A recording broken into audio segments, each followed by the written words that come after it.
The shelves at your local Walmart are not a static display of consumer goods. They are a high-stakes battlefield governed by the cold, hard logic of the contract calendar. Right now, behind the scenes, an invisible clock is ticking toward a deadline that most shoppers will only notice when the gaps appear on the shelves. We aren't looking at a single product failure or a temporary logistics hiccup. We are witnessing a simultaneous retreat of 11 distinct canned food categories from Walmart's supply commitments. I have spent the last few weeks dissecting quarterly earnings reports and listening to the high-level calls of the industry's biggest players, and the pattern is undeniable. The math is simply no longer working for the suppliers. We are going to break down this countdown, moving from the subtle shifts in the seafood aisle to a shocking revelation about a staple brand that has been a fixture of American life since the 19th century. By the time we reach the end, you will understand why the window for securing these items at a reasonable price closes precisely in August. We begin at number 11 with wild Alaskan salmon. For most, this silver-labeled tin is an unremarkable constant in the grocery run, a dependable source of protein that always seems to be there. But that assumption of permanence is exactly what makes its looming absence so significant. This isn't a specialty item problem, it is a backbone of the aisle crisis. The Alaska Department of Fish and Game has released a 2026 forecast that is nothing short of catastrophic for the industry, projecting a pink salmon harvest of just 56 million fish. This is the lowest volume in over a decade. In the world of retail, when the harvest collapses, the processors don't just eat the loss. They consolidate. They drop low-margin accounts, and big box retailers like Walmart are often the first to see their variety slashed. We are already seeing seafood prices climb by nearly 4%, and those numbers are being baked into the contracts that buyers are signing right now. If you want that clean, salt-air taste of the Pacific in your pantry, you need to understand that the facings you see today are a ghost of last year's harvest. By the time the fourth quarter hits, the price tag will tell a very different story. Moving to number 10, we find canned chicken, a product that has long been treated as a budget afterthought. That era of cheap, undervalued poultry is ending. The industry is facing a double-sided squeeze. On one hand, you have the lingering effects of the avian influenza outbreaks that decimated flocks across 15 states. On the other, you have the persistent, grinding pressure of feed costs. When you listen to the leadership at major brands like Conagra, they are very clear. There is no relief coming in the near term. At the same time, consumer behavior has shifted. More households are looking for shelf-stable protein, creating a demand spike just as the supply chain is tightening its belt. This is the classic precursor to SKU rationalization. When margins compress, the variety of brands disappears first, followed by a sharp correction in price. Canned chicken is the ultimate versatile protein, crossing into every recipe from salads to casseroles, which is exactly why it will vanish the fastest when the restocking frenzy begins. Number 9 takes us to the heart of the Mediterranean, Italian tomatoes. Many shoppers assume that the crushed or whole-peeled tomatoes they buy are a domestic product, but the reality is that the premium segment of the shelf is dominated by imports. These imports are currently trapped inside a tightening tariff structure. The Section 301 tariffs were expanded earlier this year, specifically targeting processed tomato products from the European Union. Importers have tried to absorb these costs through the spring, but that buffer is gone. Walmart's cost for these items is now materially higher than the price you see on the shelf. That gap is unsustainable. As the contract protection periods end on August 1st, the floor is going to drop out. If you rely on the rich, acidic sweetness of true San Marzano tomatoes for your cooking, your window of affordability is closing in real time. Number 8 covers the often overlooked world of canned sardines and mackerel. While they might not be the most popular items in the store, they are a bellwether for global geopolitical friction. The North Atlantic fisheries are currently embroiled in a quota war. Norway has unilaterally increased its mackerel claims, sparking formal protests from the EU and the UK. For American retailers, this means total uncertainty. When you combine this Atlantic chaos with the rising landed costs for Asian-sourced sardines, which have jumped by up to 31% due to new seafood tariffs, you get a supply chain in retreat. Walmart's buyers are currently working with the smallest pool of suppliers they have seen in 5 years. The specialty tins, the ones flavoured with premium oils or smoked over specific woods, will be the first to go as the retailer focuses on the bare basics at much higher price points. At number 7, we encounter canned evaporated milk, a product that has remained virtually unchanged since the 1880s. Its vulnerability comes from 3 directions at once. First, dairy inventories are at their lowest levels since 2019 due to herd health issues and forage shortages in the Mountain West. Second, the cost of the metal can itself has been hit by a 25% tariff on steel. Because evaporated milk is a low-cost item with a high packaging-to-product ratio, the price of the tin matters more here than almost anywhere else. When you pour that thick pale yellow liquid into a recipe, you are using a product that has a 2-year shelf life. That 2-year horizon is your biggest advantage. Buying now allows you to bypass the input cost spikes that will be fully integrated into the retail price by the end of the year. Number 6 is a pantry staple for millions: canned chili with beans. This is a category where abundance usually feels guaranteed, but the underlying data tells a story of margin compression. Pork inventories have been declining steadily as producers respond to sustained losses, and the bean component isn't faring any better. Dry bean acreage in the northern plains is expected to drop by 6% this year as farmers rotate toward crops with better immediate margins. When you have 2 primary ingredients both facing supply contractions, the result is a mandatory contract renegotiation. The warm, spicy richness of a single canned meal is one of the best values in the store, but that value is predicated on old contract math that is currently being rewritten.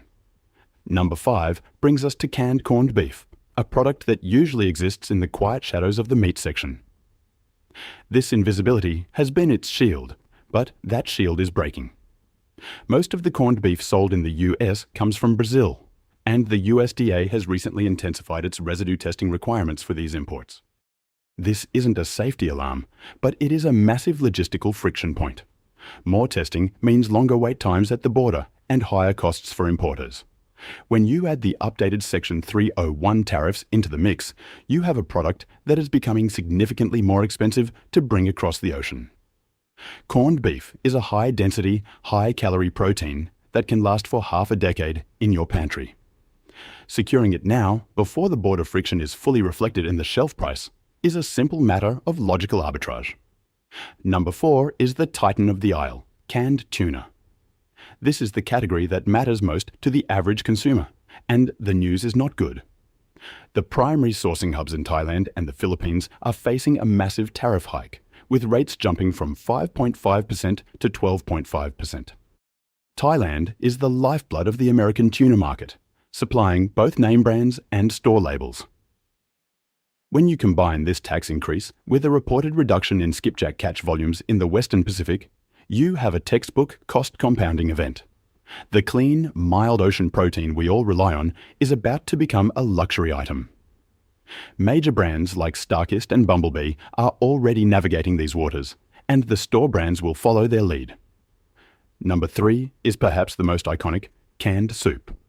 Specifically, the brands that have defined the category since 1898. The disruption here is being driven by the very thing that holds the soup together, the steel can.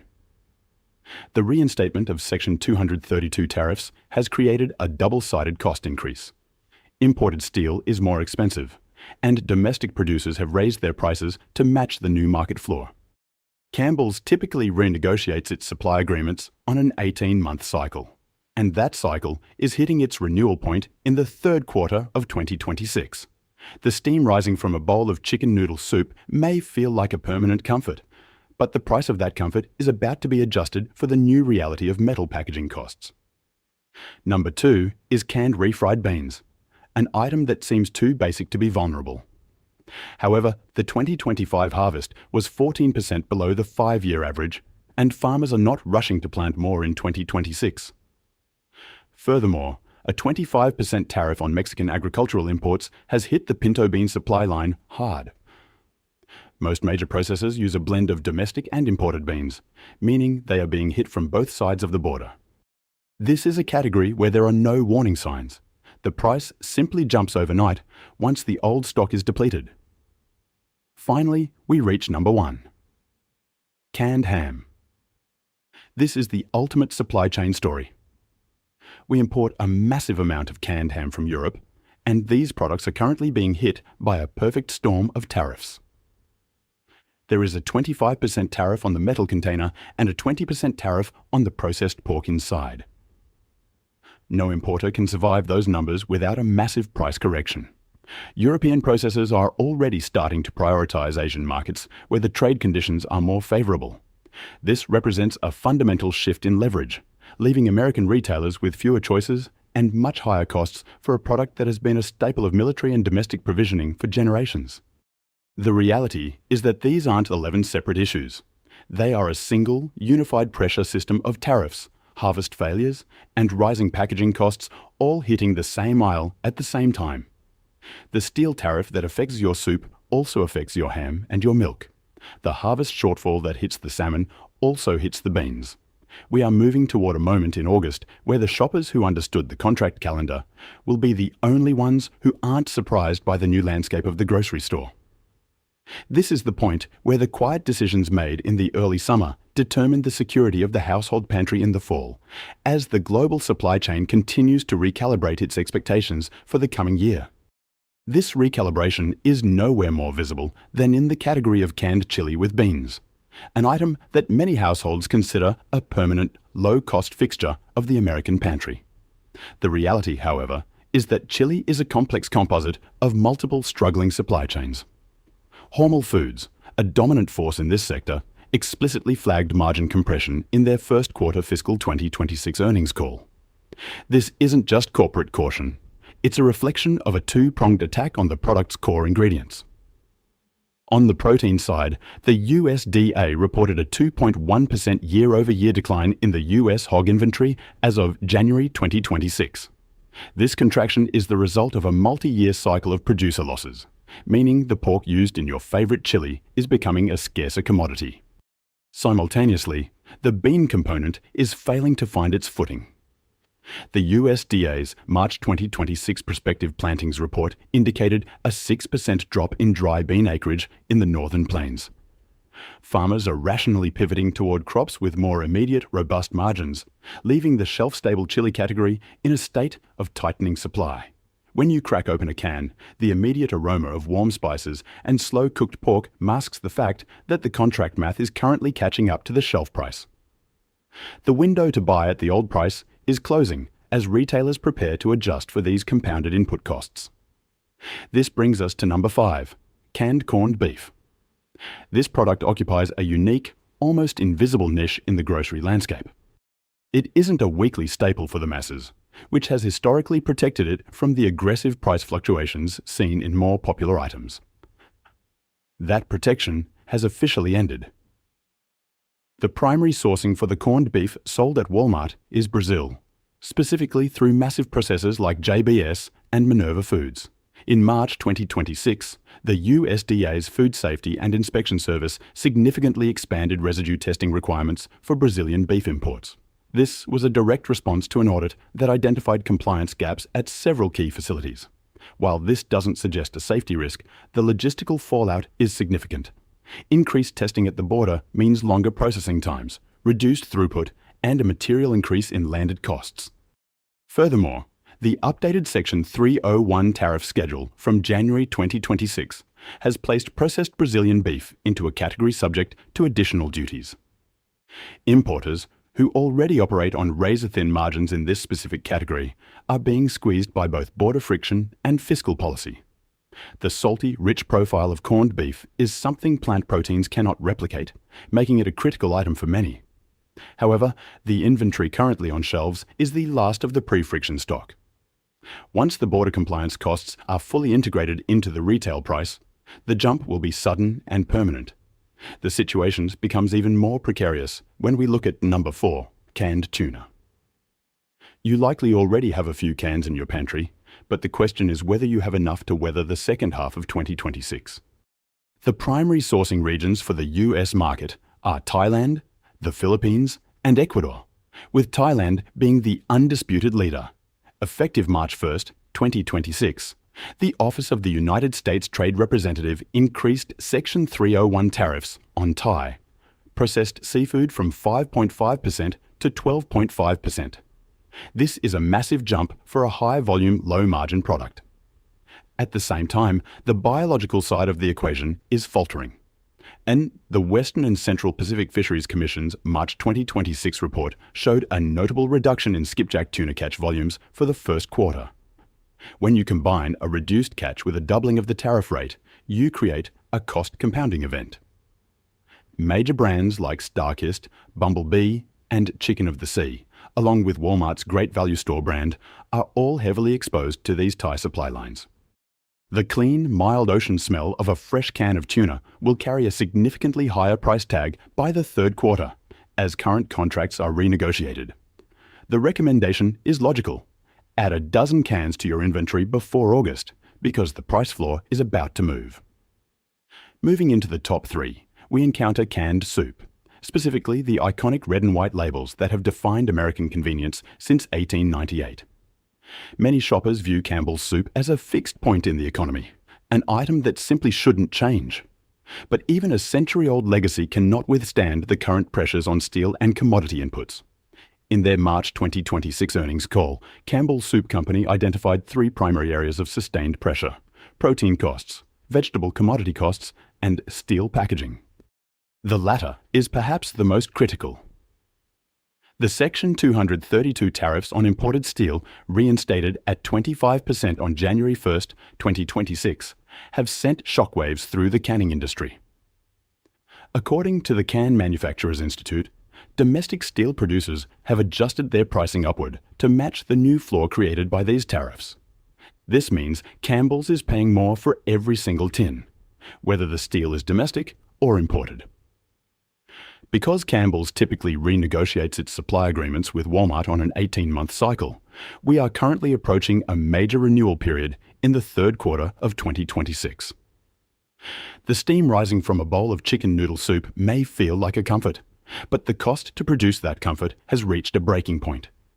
The price increase that follows these renegotiations will feel personal to many families, but it is the cold, logical result of a steel tariff and a protein shortage meeting on the same assembly line. At number 2, we find canned refried beans, an item that appears deceptively safe. They are cheap, domestic, and derived from a staple crop of the American Southwest and northern Mexico. However, a rare alignment of forces is currently targeting this category. The 2025 dry bean harvest in states like North Dakota and Michigan was 14% below the 5-year average due to severe drought conditions catalogued by the U.S. Drought Monitor. This shortage was further exacerbated by the USDA's March 2026 prospective plantings report, which showed that farmers are not expanding their bean acreage to compensate for the loss. In fact, they are continuing to favor crops with higher immediate returns. For the imported portion of the supply, specifically the Mexican pinto beans used by brands like Rosarita and Old El Paso, the 25% tariff on Mexican agricultural imports that took effect in February 2026 has changed the math entirely. These beans offer one of the highest calorie per dollar ratios in the entire store, making them a vital resource for budget-conscious households. But because there are no visible warning signs before a price jump in this category, the only way to protect your budget is to act before the current contract terms expire. The earthy, smoky smell of refried beans is a staple of the American kitchen, but it's a staple that is about to become much more expensive to maintain. Finally, we arrive at number 1, canned ham. This is the most overlooked item on the list and arguably the most vulnerable. While it may seem like a relic of another era, the supply chain behind it is a modern-day case study in geopolitical and fiscal pressure. The United States relies heavily on imports from Denmark and Poland for its canned ham supply. In January 2026, the expanded Section 232 steel tariffs were confirmed to apply not just to raw steel, but to the imported metal containers themselves. This hits the tin-plated steel cans used for European ham before the meat is even processed. Simultaneously, the Section 301 schedule was updated to include a 20% tariff on processed pork products from the European Union, a significant increase from the previous 12%. No importer can absorb a 25% tariff on the container and a 20% tariff on the contents for long. Furthermore, European processors are beginning to pivot. The USDA's Foreign Agricultural Service noted in February 2026 that these processors are prioritizing markets in Asia and the Middle East, where tariff conditions are more favorable. When your supplier has better options elsewhere, your leverage as a retailer evaporates. Canned ham has been a reliable, long-term storage protein since the days of military provisioning, but the architecture of its delivery to American shelves is being dismantled. It is the definitive item to stock now, across multiple brands, before the third quarter renegotiations go live, and the price reflects the full weight of these two simultaneous tariffs. These 11 items are not suffering from isolated incidents. They are victims of a singular, unified pressure system. A reimposed tariff structure, a series of harvest shortfalls, and a massive spike in packaging costs are all converging on the same aisle at the same time. The steel tariff that impacts the soup can also impact the evaporated milk tin and the ham container. The drought that hit the salmon runs also affected the bean yields and the dairy forage. It is one system impacting 11 different categories. As we move towards September, two types of shoppers will walk into Walmart. The first type will be caught off guard. They will see empty facings where their favorite tuna used to be, or they will be shocked to see a can of ham that once cost $4 now priced at $6.